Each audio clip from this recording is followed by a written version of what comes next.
Now we will discuss some terms of the signal flow graph. Okay, and for that we have taken a diagram here, a signal flow graph. Okay, so this signal flow graph has 5 nodes.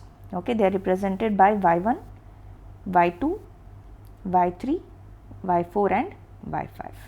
Okay, also the branches, they are represented by P, Q, R, here you have S, this is T, U and V. Okay, so you have branches P, Q, R, S, T, U and V. Okay, and the branch gains are also given. Okay, this branch gain is 1, this is A24. Okay, so on, like for all the branches you have all the gains. Okay, so we will see the terms one by one. First one is the input node or the source. Okay, so this node consists of only outgoing branches. That means this y1, if you take here, you can see that there is a branch from y1 to y2, but there is no branch that is coming to y1. Okay, so such a node is called as the input node or the source. And similarly you have the output node or the sink, for which you have only incoming branches. So y5, if you see here, it only has a incoming branch from y4. From y4 to y5 you have a branch of gain 1. See the direction here. Okay, so such a node is called as the output node. So whenever you are drawing a signal flow graph, then you make sure that your input node is only having outgoing branches. Okay, so you can see that y1 here, it is equal to y2. Why? Because the branch that is connecting them has a gain 1. So y2 is equal to 1 into y1. This means that y2 is equal to y1. Okay, so why did we extend it to y1? Because y2 has incoming branches. This A32 is an incoming branch, right? So because it has an incoming branch, you are taking another node such that it does not have any incoming branch. Okay, similarly if you take y4 and y5, here also you can see that y4 is equal to y5. Okay, but y4 we have not taken as the output node. Why? Because from y4 you have A43. Okay, that is going away from y4. That means it is having an outgoing branch. That is why you are not taking as the output node. Next we will see what is meant by path. Okay, so a path is a portion of the signal flow graph that consists of continuous succession of branches. Okay, so let us say you are going from y1 to y2, okay, and from y2 to y4, okay, along this branch A24, and from y4 again you can go to y3 along this A43. Okay, so this is one path. So path does not have any restrictions. It is just that you have to follow the branches in whichever way they are taking you. Okay, from y2 to y3 you can go, and from y3 to y4, and again from y4 to y3. Okay, you can take any direction. There just has to be a branch in which you can go. Okay, so that is a path. Okay, next you have a forward path. Okay, so this has a restriction. It is a path only, but it starts from the input node and it should end at the output node. Okay, and one more condition is that no node should be traversed more than once. Okay, so example here is PQRV. Okay, so this is P, this is Q, R and V. That means you're going from y1 to y2 to y3 to y4. Okay, this is one path. And similarly you have another forward path which is PUV. Okay, so y1 to y2, and from y2 to y4 to y5. Okay, here you will go from y4 to y5. Okay, so these are the examples of forward path. P. Next you have a loop. Okay, so loop is also, it is also a path. Okay, but what is the condition of a loop? It should originate and terminate at the same node along which no other node is encountered more than once. Okay, so if you consider this from y2 to y3, that is q. Okay, from y3 to again y2, so you can see that this is forming a node, this is forming a loop. Okay, it is starting from y2 and it is ending at y2. Okay, and no node is traversed more than once. Okay, apart from the node from where we are starting, that is different. In between, no node should be traversed more than once. Okay, so here you have examples. One is qt, that is just what we have discussed now. Other is rs. Okay, so r is this y3 to y4 and s is from y4 to y3. Okay, it is starting and ending at y3. And again you have another example, ust. So ust is starting from y2 coming to y4, from y4 to y3 and from y3 to again y2. Okay, here you have the nodes y4 and y3 in between. Okay, so this is the loop. Next you have path gain. Okay, so path gain is nothing but if you are considering a certain path. Okay, let us say you are considering the path p, q, r. Okay, so all the gains that are associated with these branches, you just have to multiply them, which will give the path gain. Okay, so it is a product of all branch gains encountered in traversing a path. So if this is the path that we are taking, what will be the corresponding path gain? The gain of p is 1 into gain of q is 823 into gain of r is 834. So this is the path gain of this path. Okay, so as simple as that. And again you have forward path gain. Once you know what is a forward path, okay, that is the only confusion. If you know the forward path, then you can simply take its gain by multiplying the corresponding gains. Okay, so here you have an example for the forward path PUV. Okay, the forward path gain is this. So what is P? P has a gain 1 into what is the gain of U? This will be A24, right? A24 into the gain of V is again 1. So this is 1. This is what we have written. Okay, so this is the forward path gain. And similarly you have loop gain. This is the path gain of a loop. Okay, here QT loop if you are taking, then the gain of Q is 823, right? So that is what you have taken, 823, and the gain of T is 832. Okay, so that is what you have taken here, 832. So the loop gain of loop QT is 823 into 832. Now two more terms that you have. One is the non-touching loops. Okay, so you have understood what is meant by a loop. Now non-touching loops are two or more loops, okay, which do not touch. Okay, so what does not touching mean? It means that they do not have a common node. Okay, there is no common node between any two non-touching loops. Okay, so one example is given here. This is one loop, this is another loop, there is no common node. Okay, here the nodes are y2 and y3 and here the nodes are y5 and y6. Okay, so there are no common nodes. Instead, if you take, let us say you are taking a loop like this and another loop like this.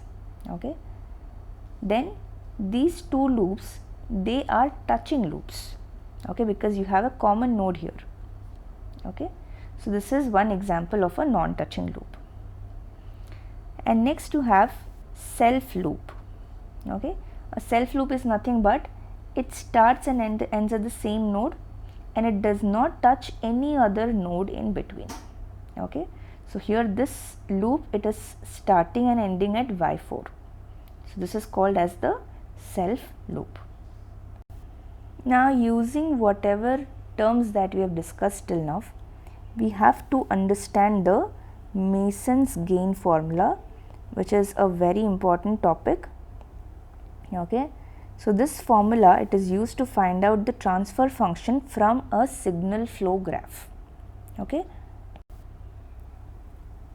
So we have Mason's gain formula. This is given by the transfer function is equal to the sum of mk into delta k, where k is from 1 to n, divided by delta. Okay. So we will see what is this mk, del k, del, and what is k. Okay, this we will see one by one. We have discussed about forward paths. Okay, and we have discussed about loops, and we've also discussed about non-touching loops. Okay, now mk is the gain of kth forward path.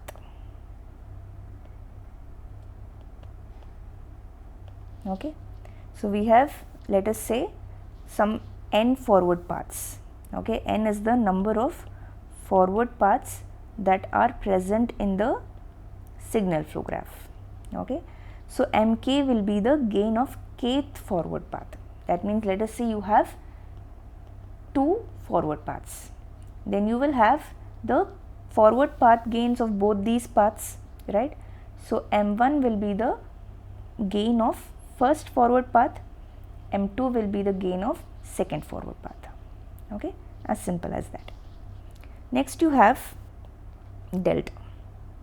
This is given by 1 minus the sum of all the loop gains. Okay, so we have already discussed what is meant by loop. So all the loop gains, if you add, that will be the sum of all the loop gains plus the sum of product of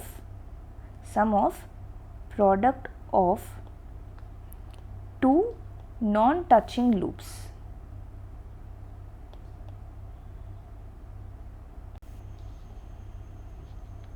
Minus the sum of product of 3 non-touching loops. Okay, and like that you can go on. Product of 4 non-touching loops, 5 non-touching loops. Okay, so we have also seen what is meant by a non-touching loop. Okay, so that is delta. Then what is delta k? Okay, so delta k is delta for that part of SFG which does not touch the kth forward path.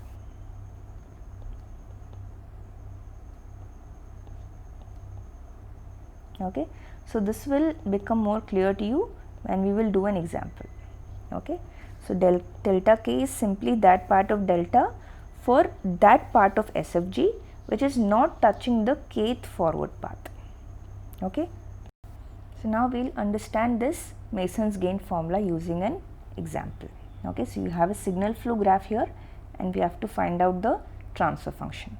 Okay, so here it is asked as gain C of s by R of s. This is nothing but the transfer function between C of s and R of s. C of s is the output, R of s is the input. Okay, so we know that the transfer function is equal to sum of mk del k, where k varies from 1 to n, divided by delta. Okay, so n is the number of forward paths that are present in the signal flow graph. Okay, so here if you see in this diagram, you have one forward path from 1, G1, G2 and 1. This is one forward path. Another forward path is 1, G3, G2 and 1. Okay, so there is no other forward path. So number of forward paths is 2. What will be the gain of first forward path? This will be m1 is equal to 1 into g1 into g2 into 1, and m2 will be equal to 1 into g3 into g2 into 1. Okay, so these are the 2 forward path gains. Next we will find delta. This is called as the graph determinant. Okay, so this delta will be equal to 1 minus sum of the loop gains, all the loop gains. What are all the loops that we have here?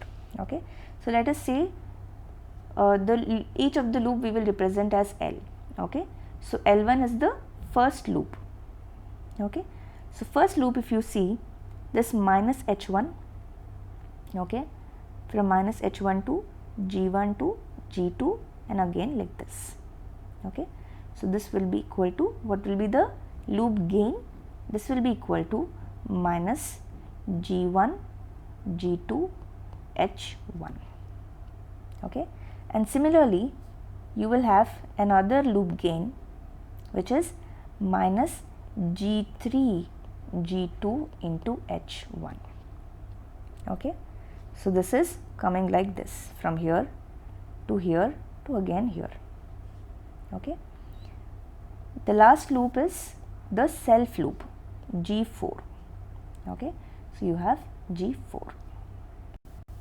So here we will write L1 plus L2 plus L3, the sum of all the loops, all the loop gains. Okay, plus the sum of product of 2 non-touching loops. Okay, so if you see here, L1 and L2, they are both touching. Okay, and similarly L2 and L3 are also touching. L3 and L1 are also touching. So there are no non-touching loops. Okay, so it will be simply 0. Okay, so this will be equal to 1 minus, what is L1? It is minus g1 g2 h1. So you will have here plus g1 g2 h1. Similarly plus L2 is g3 g2 h1. Okay, and L3 is g4, so it will be minus g4. Okay, now what is left? Delta 1 and delta 2. So delta 1 and delta 2, they are delta for that part of the signal flow graph which does not touch the kth forward path. Okay, so if you can see all the loops L1, L2 and L3, all of them are touching both the forward paths. Okay, so delta 1 and delta 2, they will be simply equal to 1 minus 0. Why? Because there are no loops which are not touching the first or the second forward path. Okay, so delta 1 and delta 2, they will be simply equal to 1. Okay, so now you have m1, m2, delta 1 and delta 2 and also delta. Okay, so the transfer function, this will be equal to m1 delta 1, which is g1 g2 plus m2 delta 2, which is g3 g2, divided by delta, which is 1 plus g1 g2 h1 plus g3 g2 h1 minus g4. Okay, so if you see, B is the answer. So this is how you apply the Mason's gain formula. Okay, so this one is, it is especially useful for complex signal flow graphs. Okay, let us now see the algebra of signal flow graph. That means how equations can be written from a signal flow graph. Okay, so if you consider 2 nodes, they are connected by, say, multiple branches. Okay, so let this be y1, let this be y2, a1, a2, a3 and a4. Okay. Now all these branches, they are said to be in parallel, okay, because they are starting and ending at the common points. Okay, they are all starting at y1 and they are all ending at y2. Okay, so they can be replaced by a branch, a single branch with gain, which is sum of the gains of all these branches. So a1 plus a2 plus a3 plus a4. Okay, and we can write y2 is equal to y1 into the gain of that branch, which is a1 plus a2 plus a3 plus a4. Okay. Next, let us say you have cascaded branches. Okay, so this will be y1 and let this be y2. Okay, here you have gains a1, a2 and a3. Okay, so this you can replace by one single branch, and the gain of this branch will be the product of all the individual branches. Okay, so this is y1, y2, and the gain will be a1 into a2 into a3. Okay, and y2 will be equal to the input node y1 into the branch gain, which is a1, a2 and a3. Okay, now let us say there is a node, and to this node there are multiple branches that are coming out or going in. Okay, so let us say this is y1. Okay, and here you have y2, y3, y4 and y5. Okay, and the gains we will take as a2, a3, a4 and a5. Okay, so we want to write the equation at one node. Okay, at y1 you want to write, let us see.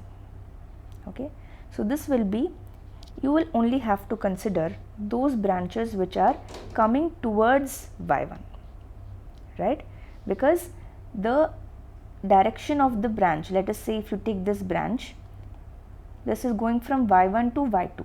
So y2 is dependent on y1, but y1 is not dependent on y2. Okay, so that is how you will write the equations. Even for this node y1, only it will depend on y5, y2 and y3. It will be independent of y4. y4 will be dependent on y1. Okay, but y1 will not be dependent on y4.